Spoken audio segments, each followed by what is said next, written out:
The pilot, or the first episode of a TV show, is a unique and challenging piece of media to create. It has to be so compelling or well-made that it hooks audiences, but not so radically different that the rest of the show feels like a letdown. It has to set the tone of a show, but not lock itself down into a tiny category.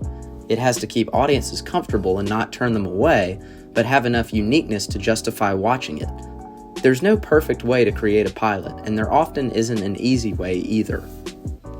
This is why it's all the more impressive, though not super surprising, that Vince Gilligan's pilot for Better Call Saul stands out as a landmark in the television landscape. Before I can go in on that, let's take it back for a quick recap on how we got to this point. Spoilers for Breaking Bad ahead, but if you're watching this video, you probably knew that already. In January 2008, the pilot for Breaking Bad dropped on AMC. In this hour-long episode, we start off with a bang. 3 shots of the New Mexico desert, a pair of pants flying in the air, and the dad from Malcolm in the Middle speeding in an RV. He's wearing a gas mask, freaking out, and there's a questionably dead or unconscious guy sitting next to him in the passenger seat. He wrecks the RV, records a final message on a camcorder, then steps out into the road with a gun as police sirens get louder. Cut to credits. It is a wild opening for a show, and it's only enhanced by what happens right after. Because rather than continuing from what we just saw, the episode then cuts back to 3 weeks earlier in a suburban neighborhood. It's mundane, borderline boring. Our protagonist, Walter White, goes about his life as a high school chemistry teacher. He eats bacon, he takes his son to school, he works a second job at a car wash because America refuses to pay their teachers anything. Okay, there's a lot of content in this pilot, but the main point I want to focus on is the dynamics of time in the episode. We start in real time with very little context given and some artful camera shots to set the tone visually. The audience isn't given much to go off of, but they're hooked through the combo of intriguing visuals and asking what the F is going on. We are given a title sequence and jump back to an earlier time to give some context. We learn about our character and setting, and this is where Vince Gilligan drags us in. He punches you right in the face with the cold open, bamboozles you with a lack of context, and then works his way backwards to build up your interest in how we got to that point in the future. It's a bold technique, and it paid off big time for him. I mean, people like that pilot a lot, and here we are in 2024 where Breaking Bad is now one of the most awarded television shows in history or whatever. But this video essay isn't about Breaking Bad, it's about Better Call Saul. And how does Better Call Saul introduce itself to a world jaded by spin-offs and sequels? By sitting in silence for 6 minutes straight. Okay, it does more than that, but I'm about to try and make the point that Better Call Saul has the better pilot episode of the 2 shows, and that it's a near perfect example of a spin-off pilot done right. First off, take into account the fact that BCS has to follow what is regarded as one of the best shows of all time, and a strong contender for the best show of the 2000s and 2010s. It's a world of drug kingpins, family drama, lots of death. So how does the pilot for Better Call Saul open? With black and white footage of random people working in a Cinnabon. The visual disparity between the 2 pilots here, though, is enormous. Breaking Bad's pilot is in a desert with lots of warm reds and pale oranges. We see the open New Mexico sky as a pair of khaki pants fly down. There's a lot of pace and action to this. In Better Call Saul, though, we get a depressed Bob Odenkirk with a bad mustache kneading cinnamon roll dough. There is 0 color and 0 dialogue. Our only sound is a fuzzy, melancholic song from the 1930s that feels like it belongs more in Fallout than it does here. The protagonist, Gene Takovic, I think I'm saying that right, Takovic, doesn't have any real purpose in this moment. The most action we get is when he thinks a customer is stalking him, but we quickly find out it's just a random dude. Gene goes home, crashes in his chair, and turns on the TV. He puts on some old commercials for some random small-town lawyer. Gene says nothing, just staring at the TV wordlessly. After 6 minutes of monochromatic silence, we cut to the title credits.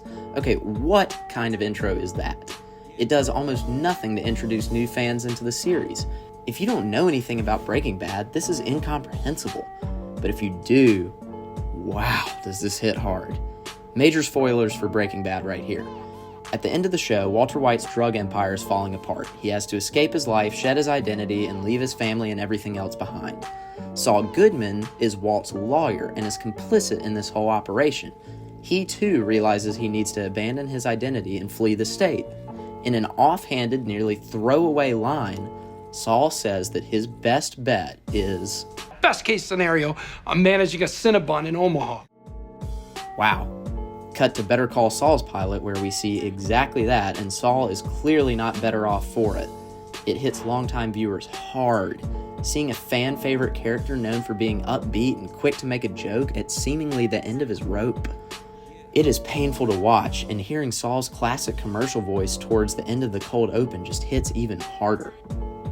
But what does this do for new viewers? How does this serve people who have never even heard of a Saul Goodman and can't tell him apart from Gene Takovic? Well, it kinda doesn't.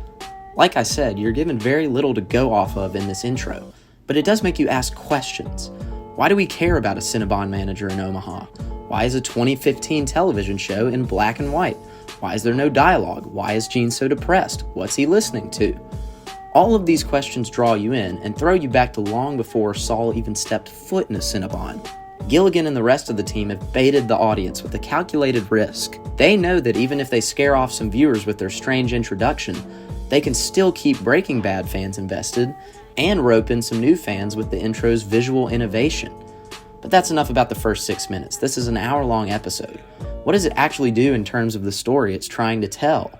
Well, it starts off by giving us a sense of where Jimmy/Saul/Gene has come from. We start in a courtroom, re-establishing Saul as the lawyer. He's giving himself a pep talk in the bathroom, yet we barely see him. The camera dances around, refusing us to give us a full view of our protagonist. They want it to be intentional when we can finally see his face. Saul then barges into the courtroom and delivers a somewhat rousing speech about his client's innocent mistakes. They weren't innocent, these kids defiled a corpse, but, you know. And one interesting challenge that Better Call Saul has to deal with is that it's a prequel series. It has to fit into the pre-existing canon and improve upon it in some way without breaking anything. But it also raises some technical difficulties. Breaking Bad was meant to take place in real time, meaning that it was set from 2008 to 2013 when the show first aired. But Better Call Saul has to precede that, despite the fact that it's being created after the show ended. So a show taking place in 2015 has to look like it's happening somewhere around 2002. How did they do this? Well, the dingy yellows and browns of the courtroom certainly help. No recognizable name brands anywhere on clothing or in the courtroom. Old beat-up cars. There's very little that is cinematic about this scene, and it's in stark contrast to the artsy introduction we got with higher quality cameras. Plus, rolling out the old VHS player helps with the mise-en-scène for sure. By the way, that's just a fancy word for making sure everything looks right. As the episode carries on, we learn more about Saul's early days. Namely, we see that at his core, he's still the same Saul we know and love. By that I mean he's a sleazy con man.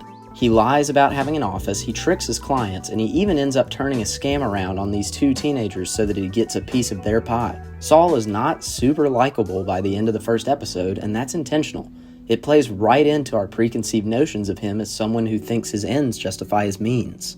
But it also provides valuable subtext to his character as the episode goes on. In this episode, we are introduced to new characters that we have never seen in the Breaking Bad universe before.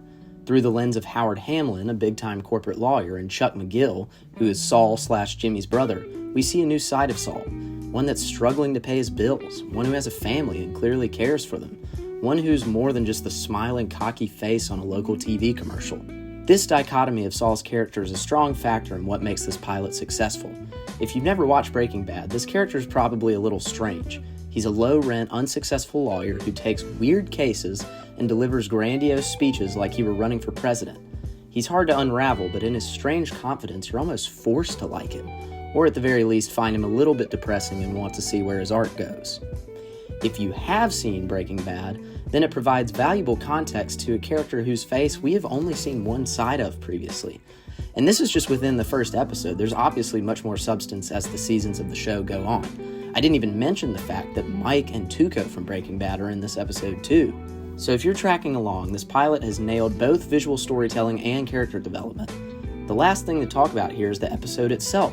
How does the pilot handle itself as a narrative device? The answer is pretty freaking gracefully. We've already covered the introduction and the time skip stuff, so I'll breeze past that. I mentioned the courtroom scene, which establishes both where we are and what Saul does. The crux of the episode comes from what happens next. These two skateboarders are running a scam where they take a hit from oncoming traffic and then bully the driver into paying them cash for fake hospital bills. Saul falls victim to it, but he's a con man in his own right and catches them in the act. So what does he do? Rather than turning them in or taking his revenge or something, he turns on the Slippin' Jimmy charm. He comes back later and talks to the kids, telling them a story presumably from his own glory days. Using this elaborate and questionably truthful speech, he cuts himself into the equation to get his own piece of the skater scam pie. In between the skater bits, where we see Saul Goodman doing his dirty deeds, we are given a more tender, subtle development. It's talking to his brother, Chuck. Chuck is suffering from a disease and is unable to work, yet he refuses to see how his old law firm is screwing him out of a significant amount of money. Saul is much more vulnerable in this moment. He's not putting on a face, he's trying to be honest with his brother. He's fighting for his family to get what they deserve, and it's much more emotionally charged than anything else after the intro. This story takes an emotional turn, one that doesn't feel out of place or unnecessary. It's valuable to the story arc of this episode, and the production team does a great job of matching the lighting with the tone of this moment. But all good things must come to an end. The mask comes back on, and Saul is back at it with the skaters trying to make some quick cash. They try to scam an innocent lady, but it goes south fast, real fast. She hits and runs on them, leaving Saul and the skaters to chase after her. Finally, they arrive to her home and catch her, with Saul trying to shake her down for the cash. But what does he get for his troubles? A gun pointed directly to the dome. And then out pops one Tuco Salamanca from season 1 of Breaking Bad, and credits roll. There's drama, there's suspense, it leaves you ready for the next episode. It gives Breaking Bad fans a big surprise to see an old friend again, and gives new viewers an unknown threat to be anxious about. There's a defined arc of the episode, one that almost works in reverse of how episodic arcs generally function. We start with our protagonist at his lowest, we learn more about him in the middle, and he advances as a character, but then he goes back to his sleazeball ways at the end and gets put in a tight spot. There's intrigue, there are unanswered questions, and just like the pilot to Breaking Bad, we're given a taste of danger before we come to realize who the danger really is. I am the danger. This episode gives us cinematic storytelling, layered characters, emotional arc, and plays to both longtime fans and newcomers. And that, ladies and gentlemen, is how Better Call Saul's pilot succeeds as both a prequel and its very own piece of art. Thank you for watching.